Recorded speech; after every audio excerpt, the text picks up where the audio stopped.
బాధ్యతాయుతంగా మాట్లాడవలసినటువంటి అవసరం ఉంటుంది. బాధ్యత రహితంగా ఎవరం కూడా మాట్లాడకూడదు. అధ్యక్ష, ఈ రాష్ట్రంలో కానీ దేశంలో కానీ ఎక్కడైనా సరే ఒక ఇన్సిడెంట్ జరిగితే, దొంగతనం జరిగినా, ఫైర్ యాక్సిడెంట్ జరిగినా, లేకపోతే ఒకరికొకరు పొడుచుకొని మర్డర్ చేసినా సరే, ఫస్ట్ హ్యాండ్ ఇన్ఫర్మేషన్ ఏంటంటే అక్కడ ఉన్నటువంటి పబ్లిక్ సమాచారం ఇస్తారు. ఒకవేళ లేకపోతే సీసీ కెమెరాలు ప్రభుత్వం పెడితే ప్రభుత్వ సీసీ కెమెరాలను తీసుకుంటారు. ఒకవేళ ప్రభుత్వం దగ్గర అది లేకపోతే అక్కడ ఉన్నటువంటి షాపింగ్ కాంప్లెక్స్ అయితే షాపింగ్ కాంప్లెక్స్, రెసిడెన్షియల్ కాంప్లెక్స్ అయితే రెసిడెన్షియల్ కాంప్లెక్స్, ఒకవేళ సొంత హౌస్ ఉంటే ఇప్పుడు సీసీ కెమెరాలు లేనటువంటి హౌసులు లేవు, షాపింగ్ కాంప్లెక్స్లు లేవు, అన్ని దగ్గరలో సీసీ కెమెరాలు పెట్టారు అధ్యక్ష. ఆ రోజు ఫైళ్లు తగలబడ్డాయి. వెంటనే ప్రభుత్వం అప్రమత్తమై అక్కడికి వెళ్ళి ప్రభుత్వ సీసీ కెమెరాలు ఏమి ఉన్నాయో చూసి మొత్తం వెరిఫై చేశారు. అక్కడ ఉన్నటువంటి సీసీ కెమెరాల్లో కొంత సమాచారమే వచ్చింది. ఆ సీసీ కెమెరాల్లో అక్కడ ఎవరైతే హౌస్ ఉందో హౌస్ నుంచి బయటకు వచ్చి ఇది జరిగినట్టుగా కొంత ఆధారం కనిపించింది. అలాగని చెప్పి మేము విమర్శ చేయలేదు.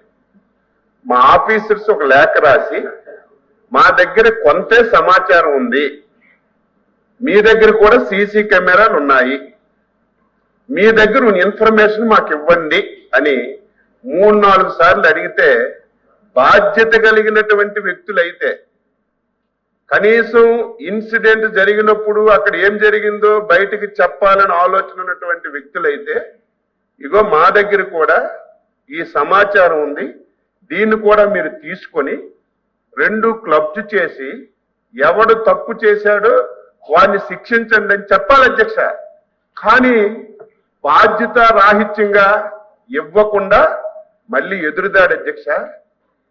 మా నాయకుడిని హతమార్చేయాలని, మా నాయకుడిని దాడి చేయాలని చాలా మంది ప్రయత్నం చేస్తున్నారని చెప్పి మళ్ళీ తిరిగి పోలీస్ స్టేషన్లో కంప్లైంట్ ఇచ్చిన పరిస్థితి అయితే ఏమనాలి? అందుకే మేము స్పష్టంగా ఆరోపణ చేశాం. ఆ రోజు ఏవైతే లెక్కరకు సంబంధించినటువంటి ఫైల్స్ అన్ని కూడా అక్కడ తీసుకొచ్చి తగలబెట్టారని చేశాం. మీ దగ్గర సీసీ కెమెరా ఉంది కదా, మీ దగ్గర ఇన్ఫర్మేషన్ ఉంది కదా, మీ ఇంట్లో నుంచే వచ్చినట్టుగా, మీ ఇల్లు అంటే మీ ఇల్లు కాదు, అక్కడ సంఘటన జరిగిన దగ్గర ఏ హౌస్ అయితే ఉందో ఆ హౌస్ నుంచి బయటకు వచ్చినట్టుగా ఆధారాలు ఉన్నాయి కదా. మీరు అది బయట పెట్టి నిరూపించవలసింది పోయి మళ్ళీ ఎదురుదాడు అధ్యక్ష. సమాజం గుడ్డిది కాదు, ప్రజలు గుడ్డి వాళ్ళు కాదు. నేను చెప్పిన దాంట్లో అవాస్తవం చెప్పండి. ఒక షాపింగ్ కాంప్లెక్స్ దగ్గర యాక్సిడెంట్ అయితే ఫైర్ది, ఆ షాపింగ్ కాంప్లెక్స్ లోకి వెళ్ళి సీసీ ఫుటేజ్ తీసుకుంటలేదు అధ్యక్ష, చెప్పండి.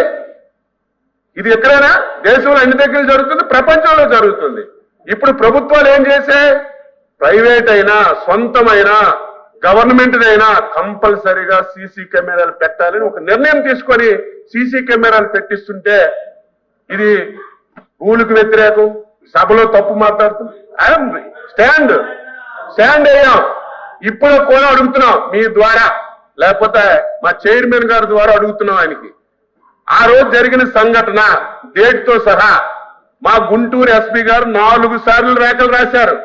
మీ దగ్గర సమాచారం ఉంది, ఆ రోజు ఏం జరిగిందో సీసీ ఫుటేజ్ ఇవ్వండి అని చెప్తే ఇవ్వకుండా ఏదో ఇక్కడ వచ్చింది అపోజిషన్ లీడర్ అని మీరు ప్రతిసారి మైక్ ఇస్తుంటే ఆయన తెలివిగా మీ చేసుకోండి, గవర్నమెంట్ ఉంది, మీదే కదా గవర్నమెంట్, ఎంక్వైరీ చేసుకుని తెలివిగా మాట్లాడు. ఎంక్వైరీ చేశాం, వివరాలు అడిగాం, అడిగితే ఇవ్వకుండా తప్పించుకొని ఈ రకంగా ఎదురు దాడి చేయడం అనేది మంచిది కాదు. ఎవరం మాట్లాడినా బాధ్యతాయుతంగా మాట్లాడాలి, బాధ్యతాయుతంగా వ్యవహరించాలి. వ్యవహరించకుండా ఇష్టానుసారంగా మాట్లాడడం మంచి విధానం కాదు. బాధ్యతగా మాట్లాడుతున్నాం. అపోజిషన్ లీడర్ అని 10 సార్లు ఇవ్వడం కాదు, ఇది నా ప్రివిలేజ్. దయాదాక్షిణ్యం వచ్చిన ఇది కాదు, ఇది మా ప్రివిలేజ్. ఇది చట్టం నాకు ఇచ్చిన అవకాశం. దయచేసి మా మంత్రి గారు అది దృష్టిలో పెట్టుకుని మాట్లాడాలి. 10 సార్లు ఇస్తున్నాం కదా అని ఏదో మీ దయాదాక్షిణ్యం నేను ఇక్కడ మాట్లాడట్లేదు. దయచేసి నేను అడుగుతున్నా ఒకటే అధ్యక్ష, సంబంధం ఏదైతే వారు వచ్చి ఎంక్వైరీ చేశాను అన్నారు, ఫైన్, ప్రభుత్వం ఎంక్వైరీ చేసుకుంది, దాని మీద వచ్చి ఒక సిట్ కూడా వేసింది. ఆ సిట్ కూడా అందరినీ పిలుస్తుంది, అందరి తర్వాత స్టేట్మెంట్ కట్టించుకోనియండి.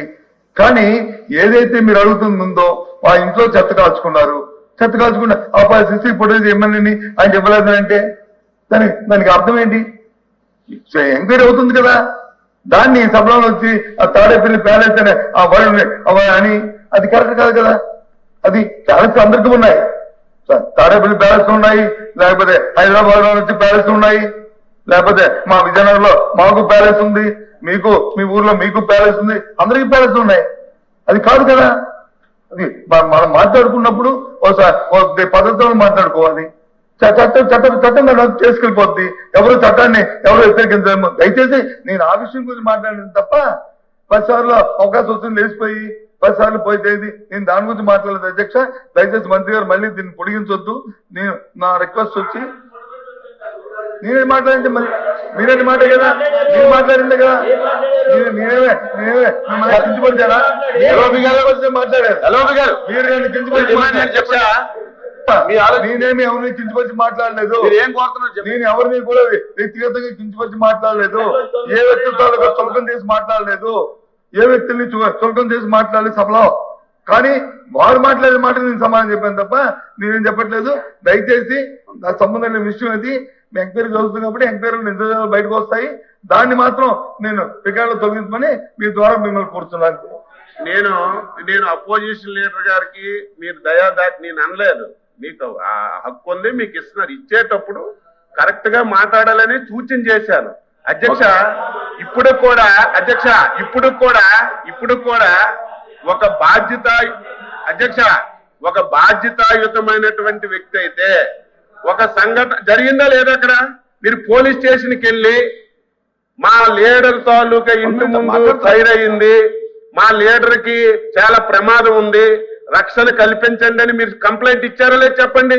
మీరు కంప్లైంట్ ఇచ్చేటప్పుడు మా డిపార్ట్మెంట్ ఎంక్వైరీ చేసేటప్పుడు మీకు రిటర్న్ గా అడిగేటప్పుడు బాధ్యత కలిగిన వ్యక్తి అయితే పోనీ మీ దగ్గర కెమెరా లేకపోతే పర్లేదు, రికార్డ్ అవ్వకపోతే పర్లేదు, మీ దగ్గర కెమెరాల్లో రికార్డ్ అయింది, మీ దగ్గర ఉన్న సమాచారం కూడా మాకు ఇవ్వండి, మేము ఎవరు తప్పు చేశారో పట్టుకుంటామంటే ఇవ్వకుండా ఈరోజు ఎవరికైనా అనుమానం రాదా అధ్యక్ష? అనుమానం రాదా? మీరు తప్పు చేయకపోతే ఇవ్వాలి.